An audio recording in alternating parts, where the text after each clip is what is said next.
Live from the local station, News 4 Jax starts now.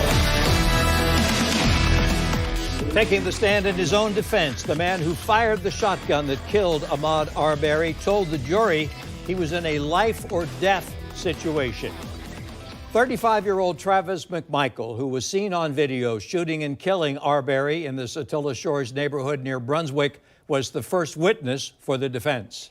He's one of 3 men on trial for murder, and he said he wanted to tell his side of the story. News 4 Jax reporter Marilyn Parker joins us live from the Glynn County Courthouse, where a court has adjourned for the day. Marilyn. Yes, and Travis McMichael cried on the stand today. He had to take several pauses throughout his statements. His attorney, Jason Sheffield, asked him if on that day, February 23rd, 2020, that if he intended to leave his house to kill someone. Travis said no. Take a listen to what he says the moments he pulled out his shotgun and what he says Arbery was doing when he was coming toward him. I get to the front of the truck, and by the time I get to the front of the truck, he is at the front corner panel on the right hand side, and he turns and is on me, and is on me. I mean, in a flash. I mean, immediately on me. On you doing what? He grabs the shotgun, and I believe I was struck on that first instance that we made contact.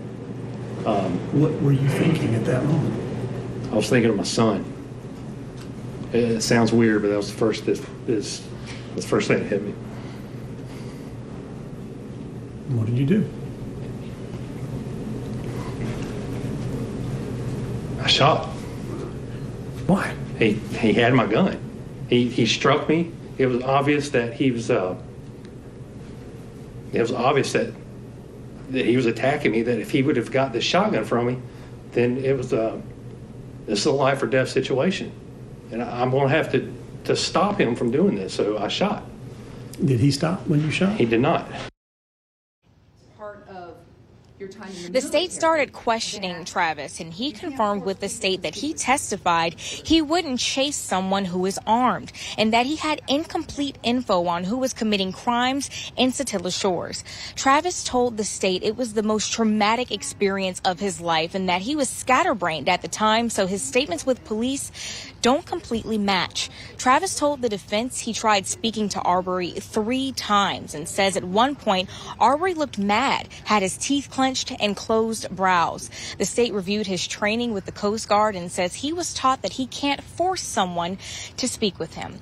Now, Travis went on to make his statements clear that day, in saying that it started what happened 12 days ago on February 11th, when he says he saw Arbery running across the street, tried to talk with him, but says Arbery ran towards him and held his shirt up as if he had a weapon. Travis says that his goal that day was to hold Arbery until the police got there, and it was not to escalate the situation any further. Now, the state started their cross-examination this afternoon, and they plan to continue tomorrow morning, 9 a.m. Tom?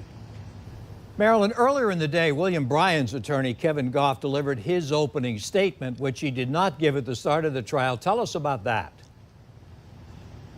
So, Kevin Goff reminded the jury that the reason we have a video is because of his client, William Bryan. He says he didn't run away or delete the video, but instead he handed it over to the police. And he says that Bryan did not intend to harm or injure Arbery at all, but says he almost wishes that he did, so he would still be alive. We're live at the Glynn County Courthouse tonight. Marilyn Parker, Channel 4, the local station.